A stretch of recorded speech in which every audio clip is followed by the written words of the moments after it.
All right, ready to dive in. Today we're tackling a topic that's both ancient and surprisingly relevant. Oh, absolutely. Western esotericism. You sent over this really interesting article from the Spiritual Seek. Yep. It's called Western Esotericism, Historical Context and Spiritual Significance. Ever wonder where ideas like as above, so below come from? Well, get ready to unlock some secrets because we're about to unpack all of that. It's fascinating how these esoteric traditions, often seen as, mystical or on the fringe, Right. they actually have this woven tapestry of thought that's influenced everything. Yeah. From philosophy to medicine even. Exactly. It's not just about like dusty old books and, secret rituals. Yeah. There's something more there. So let's start by digging into the ancient roots. Okay. Where did these ideas even begin? Well, we need to time travel a little bit. Okay. Back to ancient Egypt. That's where figures like Hermes Trismegistus, a fusion of Greek and Egyptian deities, they laid some of the groundwork. He's credited with the Emerald Tablet, which contains that iconic phrase, as above, so below, as below, so above. Yeah, it's like... that concept of interconnectedness. Yeah. That is at the heart of esoteric thought. It's like a cosmic mirror, right? Exactly. Like reflecting the vast universe in our own lives. But what does that actually mean for someone trying to understand these ideas? It can be hard to grasp. Yeah. Think of it this way. The macrocosm, the universe in its entirety, is reflected in the microcosm, our individual selves. Okay. So esoteric traditions suggest that by understanding one, we can gain insight into the other.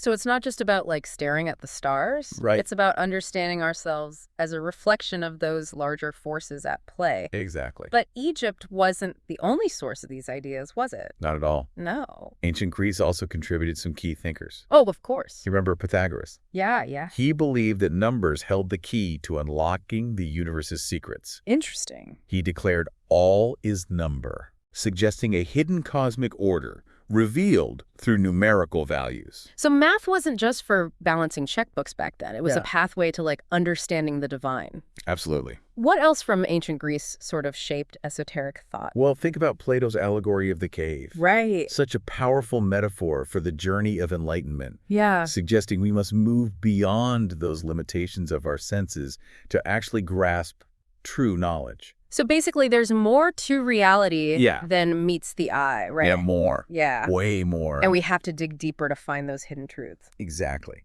Okay, I'm starting to get the bigger picture here, but how did these ancient ideas actually evolve over time? Well, that's where things get even more interesting. Enter Gnosticism. Okay. A movement that arose in the early centuries, A.D. Okay. Gnostics emphasized direct personal experience of the divine. They called it gnosis, meaning knowledge. So not just blind faith, but an actual personal quest for understanding. Yes, exactly. Okay. How did that play out in their beliefs? So think of Valentinus, a prominent Gnostic teacher. He believed in a sharp distinction between this flawed material world and the divine realm. For Gnostics, true liberation meant escaping this flawed material reality. Interesting. And returning to that source of pure spirit.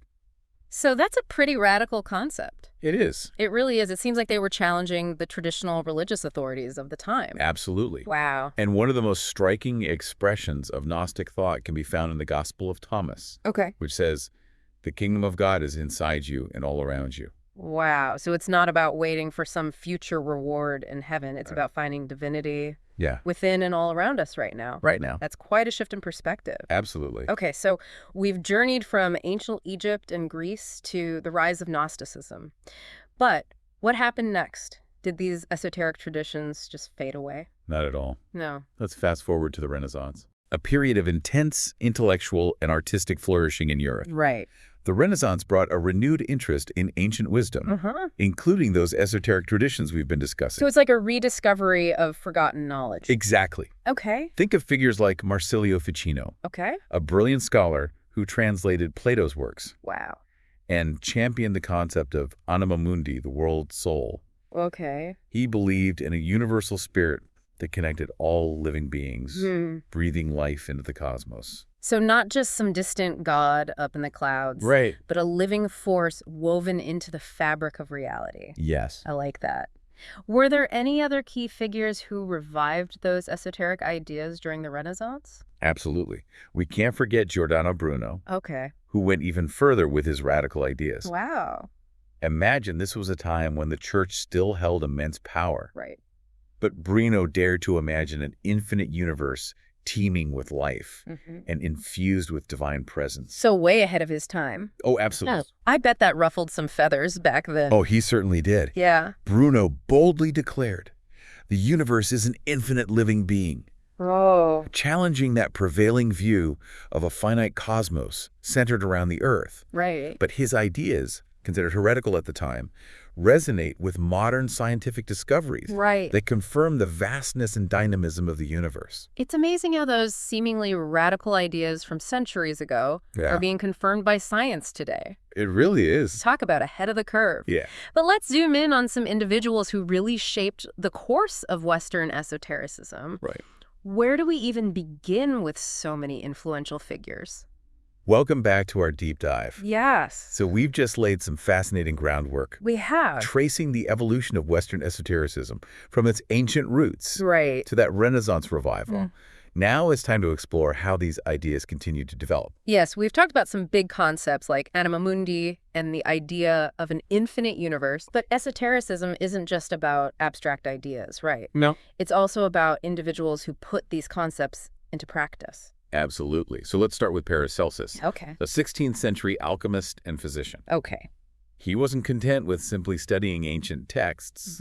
Paracelsus wanted to apply esoteric principles to medicine. So not just treating symptoms, but understanding the deeper connections between the human body and the cosmos. Absolutely. That's a very holistic approach. It is. Did Paracelsus have any specific methods or practices? Well, he was known for his use of alchemical remedies. Okay. And his belief that illness often stemmed from spiritual imbalances. Interesting. Paracelsus famously declared, the medicine of the future is alchemy. Wow. Emphasizing a deeper, more transformative approach to healing. So he wasn't just trying to transmute lead into gold. Right. He was trying to transmute sickness into health. Exactly. By understanding the energetic forces at play. Absolutely. That's fascinating. It's like he was bridging the gap between the mystical and the practical, using esoteric knowledge to improve people's lives. Yeah. Are there any other figures who sort of embodied this approach? Absolutely. Think of Helena Blavatsky, a 19th century explorer, writer, and founder of the Theosophical Society. Wow. She was a fascinating figure who traveled extensively, immersing herself in Eastern and Western spiritual traditions. It sounds like she was trying to create a bridge between different cultures and spiritual paths. Exactly. What was the driving force behind her work? Blavatsky believed in a universal wisdom that transcends any specific religion or culture. Interesting. There is no religion higher than truth, she declared. Wow. Emphasizing her commitment to seeking knowledge and understanding beyond dogma. So not about converting people to a particular belief system, but about uncovering the underlying truths that connect us all. Absolutely. I can see how that idea would be appealing in a world often divided by religious differences. How did her work influence the development of Western esotericism? The Theosophical Society she founded played a key role in popularizing Eastern spiritual concepts in the West, particularly ideas about reincarnation and karma. Interesting. Blavatsky's work also helped to foster a more inclusive and universal approach to esotericism, emphasizing the interconnectedness of all spiritual traditions. It sounds like she was way ahead of her time in promoting interfaith dialogue and understanding. I think so. But we can't forget about the impact of psychology on modern esoteric thought. You're absolutely right. Yeah. Carl Jung, a renowned 20th century psychologist, explored the depths of the human psyche in ways that bridged psychology and esotericism.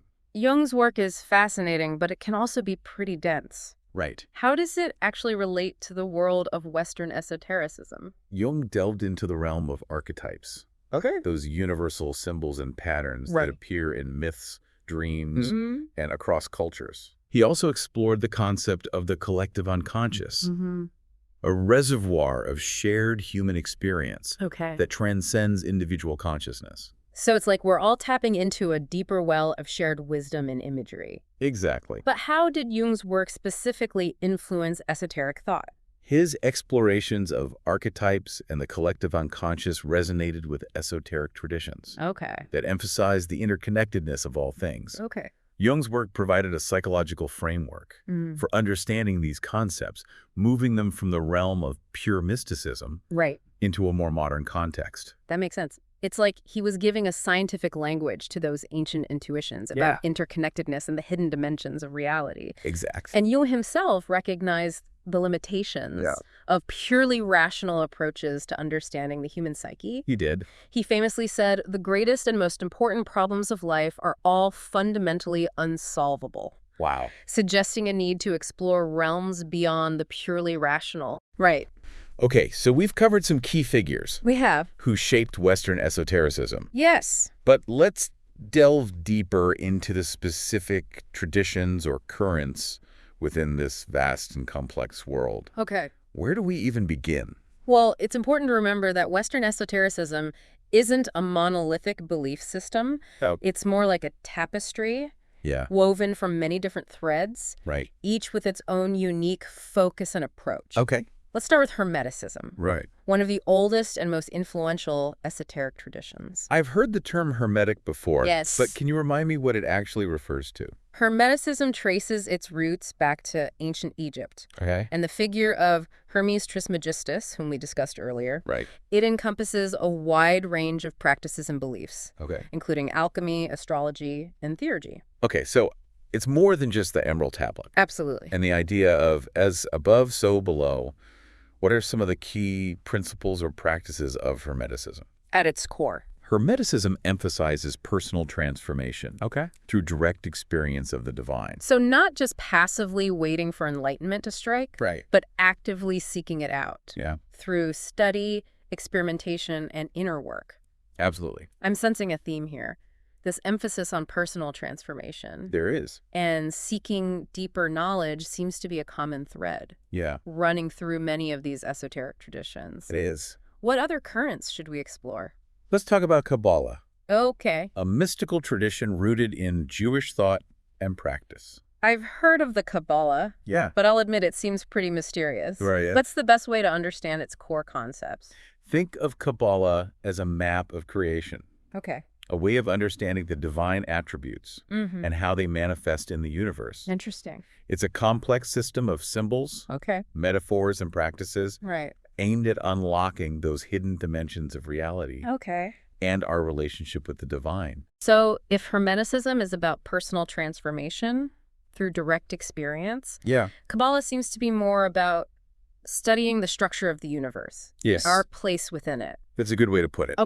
Kabbalah is a path of intellectual and spiritual exploration, seeking to unravel the mysteries of God's nature and our connection to the divine. So two different paths, each with its own unique approach, but both ultimately aimed at understanding those deeper mysteries of existence. Exactly. What other fascinating traditions await us in the world of Western esotericism? Let's shift gears and explore Sufism, the mystical branch of Islam. Now, this is a tradition I know very little about. What sets Sufism apart from other forms of Islamic practice? Well, while mainstream Islam focuses on outward rituals and practices, Sufism emphasizes the inner dimension of faith. It's a path of love, devotion, and direct experience of the divine. Think of Rumi, the beloved Sufi poet. His words, "O seeker, pain and suffering make one aware of God," reflect the Sufi belief that the path to enlightenment can be found through embracing the full spectrum of human experience. So it's not about denying our emotions or avoiding life's challenges. It's about finding the divine within those experiences. Absolutely. That's a powerful concept. It is. What are some of the practices or methods used in Sufism to achieve this connection with the divine? Sufism emphasizes practices like meditation, chanting, and the remembrance of God, often expressed through poetry, music, and dance. These practices aim to cultivate a state of presence, awareness, and surrender to the divine will. It sounds like a beautiful blend of spiritual devotion and artistic expression. It is. Okay, so we've got Hermeticism, Kabbalah, and Sufism. What other traditions should we add to our esoteric toolkit? Let's revisit Gnosticism, which we touched on earlier. Remember, this movement arose in the early centuries, AD, emphasizing direct knowledge of the divine, or gnosis. Right. They were the ones who saw the material world as flawed and sought liberation through inner knowledge. Exactly. What distinguishes Gnosticism from the other traditions we discuss? Gnosticism stands out for its emphasis on dualism. Okay. The belief in a sharp distinction between the spiritual realm, seen as pure and perfect, and the material world, perceived as flawed and corrupt. Okay. For Gnostics, the goal is to escape the confines of this material reality and return to that source of pure spirit. So it's a path of seeking liberation through knowledge and transcendence. Exactly. But how do they actually achieve this? What are their methods? Gnostics place a high value on esoteric knowledge and spiritual practices designed to awaken this inner knowing. They often use symbols, myths, and rituals to access hidden truths and cultivate a direct experience of the divine. It sounds like they're decoding the hidden messages within reality to find their way back to the source. Right. Okay, so we've covered Hermeticism, Kabbalah, Sufism, and Gnosticism. Right. Are there any other key currents we need to explore before we wrap up our deep dive? We've been on quite a journey exploring the diverse landscape of Western esotericism, haven't we? It's been mind-blowing. We've uncovered hidden connections, traced ancient wisdom through the centuries, delved into some truly fascinating traditions. It's amazing. But with so much to unpack, I'm wondering how all these pieces actually fit together. What's the bigger picture here? That's a great question. You know, despite their differences, these traditions share a common thread. A desire to explore those hidden dimensions of existence, to connect with something greater than ourselves, and to unlock those mysteries of the universe. So it's not about finding the one right path, but rather about recognizing the shared human impulse to seek deeper meaning and understanding. It's about expanding our awareness and realizing that there are multiple paths to truth. You know, wisdom can be found in those unexpected places. And that journey of self-discovery. It's an ongoing process of exploration and evolution. Speaking of different paths, we've covered Hermeticism, Kabbalah, Sufism, and Gnosticism. We have? But before we wrap up, there's one more tradition we need to explore. Theosophy. Yes. Theosophy emerged in the 19th century. Largely through the work of Helena Blavatsky, whom we discussed earlier. It aims to bridge the gap between different religions and philosophies.